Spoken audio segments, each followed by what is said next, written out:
Hello, everyone, and welcome to Walking Through the Bible. When it comes to miraculous spiritual gifts, which one do you think is the best? Is it tongues? Is it healing? Is it the other signs and wonders? Is it prophecy? How can we know? These are all questions that it seems the church at Corinth had, which is why Paul is dealing with the topic in this section of 1 Corinthians. So if you have a Bible with you, you can turn to 1 Corinthians chapter 12. We're going to be reading from verses 12 to 30. If you don't have a Bible, don't worry, just follow along with us on the screen. The version that we'll be reading from is the New King James Version. So 1 Corinthians chapter 12, beginning at verse 12. For as the body is one and has many members, but all the members of that one body, being many, are one body, so also is Christ. For by one Spirit we were all baptized into one body, whether Jews or Greeks, whether slaves or free, and have all been made to drink into one Spirit. For in fact the body is not one member, but many. If the foot should say, because I am not a hand, I am not of the body, is it therefore not of the body? And if the ear should say, because I am not an eye, I am not of the body, is it therefore not of the body? If the whole body were an eye, where would be the hearing? If the whole were hearing, where would be the smelling? But now God has set the members, each one of them, in the body just as he pleased. And if they were all one member, where would the body be? But now indeed there are many members, yet one body. And the eye cannot say to the hand, I have no need of you, nor again the head to the feet, I have no need of you. No, much rather those members of the body which seem to be weaker are necessary. And those members of the body which we think to be less honorable, on these we bestow greater honor.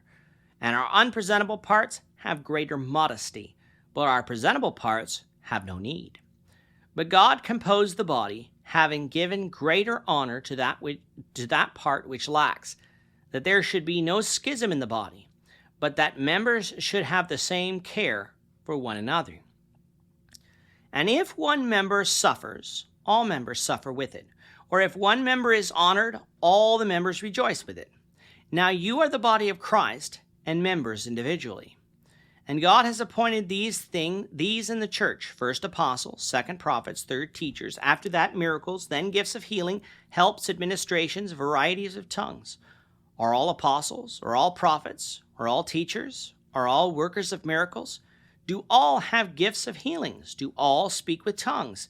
Do all interpret? But earnestly desire the best gifts, and yet I show you a more excellent way. In the last lesson, Paul made a point of saying that although there are many types of gifts given by the Holy Spirit, like tongues, healings, and prophecy, there is but one Holy Spirit who gives these gifts, as there is but one God who exists in three persons, the Father, Son, Jesus, and the Holy Spirit. And so too, even though there are many members of the church, each with their own spiritual gifts, there is only one body, one church. Paul makes that point by comparing the body of Christ with that of a physical body, as one body with many different parts. It is important here to recognize something.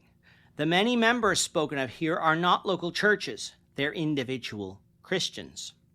The reason I bring this up is because there are some people who believe that while there is only one church that Christ built, one body, that it is composed of many denominations who are part of the body so long as they claim to follow Christ, with there being different definitions about what following Christ means. Thus, in their view, Christ's church is made up of Baptist churches, Pentecostal churches, Presbyterian churches, Lutheran churches, Catholic churches, Orthodox churches, United churches, Mennonite churches, Churches of Christ churches, other types of Christian churches, with some even going so far as to include the Mormons and the Jehovah's Witnesses. The problem with this type of thinking is that it doesn't fit with the context of the chapter. The topic is spiritual gifts given by one Holy Spirit to many members, which are Christians, not churches. And together these members are part of one body, Christ's church. These members, when they became Christians, were baptized into that one body. If you believe the members are churches, you would be saying that individual churches are baptized into Christ's church, an absurd notion indeed. Individuals are baptized into Christ for the remission of sins when they in faith believe in and submit to Christ, having repented of their sins prior to baptism. It is only after baptism that we become Christians. It is only at baptism that we become part of this one body, the body of Christ, the church. Thus, the body spoken of here is the universal church, the church containing all Christians from all time. It would include all faithful believers before Christ, though they weren't called Christians then, though they were faithful, and all faithful believers after Christ. This church, of course, is ruled by Christ as King and is located as such in heaven. This is the church that Christ said the gates of Hades, his death, would not prevent from being built. It is the church that God adds baptized believers to, according to Acts 2:47. This universal church, though, is not the same as the local church. There is no headquarters for the universal church, like at the Vatican of Rome, the Patriarchate of Constantinople, Istanbul today, London, England, Jerusalem, or any other city on earth. Jesus said his kingdom was not of this world, and he meant it. No armies, no state or city governments, no rulers. Jesus is the king and the only king. Jesus is the high priest and the only high priest. Jesus is the ruler and the sole ruler. No man can take his place. Not even the apostles had the role that Jesus had, though they had greater authority under Christ in the church than other Christians did in terms of revealing doctrine. As far as what occurs on this earth, Christ's design is for different cities and towns to be made up of local churches. These local churches are made up of collections of Christians living in a local area and overseen by their own qualified elders under the authority of Christ and his word, and are served by qualified deacons, with those positions being filled by members of that local church as well. Each local church was to be autonomous, meaning self-governing, and has the work of spreading the gospel to the community, helping needy saints in the local church and in other local churches where it is able to, and edifying the saved. That's its work, nothing more and nothing less. It is within the work of the local church where Christians could use their spiritual gifts for the betterment of the local church and the spreading of the gospel to the surrounding community. Going beyond this work, however, into other areas is unauthorized and needs to be avoided.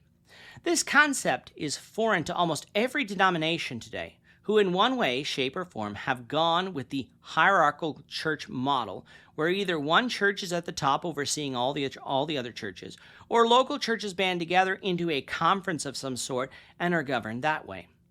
Please show that model in Scripture.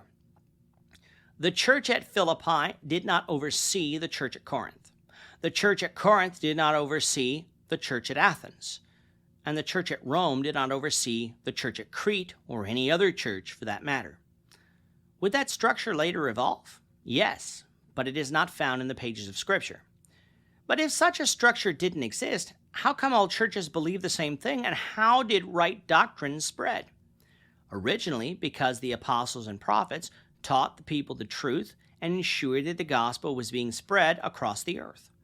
Later, they wrote down this truth in letters, which was preserved, collected, and became later what we know as the New Testament. But just as existed in the New Testament, even here in Corinth, later on, people who came along after the apostles died and gathered men to themselves. They taught the people what they believed, even if it differed from what they had originally been taught. Some would even teach the people what they wanted to hear in order not to lose followers. Some of these teachings in the beginning looked rather innocent, establishing traditions for the church based on what had always been done. These traditions were elevated to law, and then other man-made traditions, these not being consistent with prior teachings, were added until over time the vast majority of churches were not following Christ, they were following something else, and the Roman Catholic Church was born. And despite what Catholics would have you believe, not everybody in or after the first century were Catholics. You just have to see the great number of heretics that they identified after the first century to know this is true. Were a great number of them Catholics? Yes. And to my Catholic friends, this is proof enough for them that the true church is the Catholic Church. Unfortunately for them, Christ's kingdom is not majority rule. It's the rule of one, of Christ. If Christians conform to his will, then they'll be saved. If they don't, then they'll be lost. Salvation is on an individual level, not a church level. If the Catholic Church is not the one true church, then how come so many churches fell away, or as Catholics put it, followed the same false doctrines? The same way the church at Corinth had accepted false doctrines among them. Preachers travel. Letters from great men, friends of the apostles, mighty preachers, strong elders were written, and these people visited these churches and spread those various false doctrines. And like Paul warns here and in other of his letters, Christians who are careless will follow the preacher instead of the word. Why would God allow such a great falling away? Because he gave us free will. He will allow the wisdom of this world to confound the wise, and he will allow the cross of Christ to trip us. He will allow us to walk away from him if we want to. The vast majority of Israel and Judah after David followed after idols, and God let them. Now, yes, they were punished, but God let them. So too with us today. That a great many people left the faith for fables following the death of the apostles is a tragedy, but it didn't do anything to Christ's church in heaven. It still existed. It never disappeared, though it was much smaller than the growing false Catholic Church. And Christians have been always added to this church by God. All of this is possible because, again, the universal church is made up of Christians, not churches. Local churches come and local churches go, but the church of Christ remains forever. I know that was a large detour from chapter 12, but I believe it was necessary if we are to understand what Paul is saying here. Christians have been given various spiritual gifts by one Holy Spirit, and with these gifts take their place in the one body that they have been baptized into and use these gifts for the cause of Christ. And because they are all part of that one body, they are all useful in the body. When we think of a body, we say that there is one body, but recognize that the body has 2 eyes, 2 ears, 1 stomach, 2 lungs, 1 heart, and in an adult 206 bones. And of these parts, if we start removing parts, the body will suffer loss. Some loss will be greater felt than others, but the body will always suffer some loss when we lose parts. For instance, if we cut our leg off, can we still live? Yes, but our mobility will suffer because we no longer have 2 legs, for our body was designed to have 2 legs. If we cut our finger off, can we still live? Yes, but we may have more difficulty performing tasks that require fine motor skills like cutting paper, writing, or screwing together wood. It wouldn't be as bad as losing a leg, but it's still noticeable because each body part has a function. So too with the church and spiritual gifts. If everyone had the gift of speaking in tongues, who would prophesy? Who would teach? Who would heal? Who would encourage the sick and the needy? Who would provide counseling? All gifts that the Holy Spirit gave to the first century Christians. Just as the entire body is not an eye, neither did the Holy Spirit give every Christian the same gift, nor did he give them every gift. He gave Christians the gifts that suited them because he knew them, and he gave Christians the gifts that would be most useful to the entire local church in edifying the local body. And so, just as an eye cannot say to the hand that because the hand is not an eye, that the body has no need of it, neither can a Christian who has the gift of tongues say to a Christian who has the gift of counseling that the body has no need of it. All gifts given by the Spirit are useful to the body. All are needed, and so all should be cherished. Today, as we'll see in chapter 13, we do not have miraculous spiritual gifts as Christians. However, this principle still applies. Each person in the local church has a role to play, whether it's an elder, a preacher, a teacher, an encourager, a counselor, or whatever is needed. Everyone can do something, both men and women, each fulfilling their God-given roles while remaining under subjection to their head, as we saw in chapter 11. Let each Christian today step up then and fulfill those roles. Returning to Paul's thoughts now, Paul tells the Corinthians that even though they may have spiritual gifts currently, if they were to grow in Christ, the Spirit could bestow more gifts on them, and as such, they should desire the best gifts. Now, it should be said that all spiritual gifts were good gifts, but as is always the case, some gifts are better because of their benefit in the growth of the body and the conversion of people to Christ. Paul said that appointed first in the church was apostles, for they were given all spiritual gifts and the ability to pass them on. Next came prophets, those who could reveal the word of God that had not been revealed before. They weren't the apostles, but they were men like Barnabas and Timothy, Silas and John Mark. After that came teachers, people who could properly teach others the word of God that had already been revealed. I'm thinking of people like Aquila and Priscilla here. After that came gifts of miracles, signs, and healings, for that can open the door to people wanting to hear the gospel, as when Jesus walked the earth, or what Paul did in Acts 13, verses 6 to 12, on the island of Cyprus. Then you had those with the gifts of helping the needy and infirm, counseling those through their times of troubles, and last of all, who had the gift of speaking in tongues. Why was tongues last?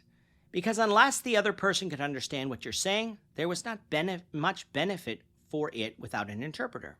Now, yes, if the person could understand you, especially if they heard you in their own language, knowing you had never learned that language before, like in Acts 2, this gift was of great benefit, but it was only of benefit if people could understand you. Speaking in tongues was a flashy gift for sure, but it was not the best gift. The best gift was prophecy. That's what they should desire, for then, absent the apostles and the written word, they could have made known to them the whole will of God. And yet, even after desiring all these spiritual gifts, Paul still had need to show these brethren of a more excellent way. What was that excellent way? We'll discover that in chapter 13, which we will start studying, the Lord willing, in the next lesson. With that, our time is up for today. The Lord willing, we hope you'll join us for tomorrow's discussion of 1 Corinthians chapter 13, verses 1 to 8, as we continue our walk through the Bible, one verse at a time. We thank you for watching Walking Through the Bible today. If you have any questions or comments, you can leave them below. But if you like this video, we ask that you consider subscribing to our channel so you won't miss out on other videos in our series, as well as share this video among your friends so that the saving message of Jesus Christ can go out to the whole world.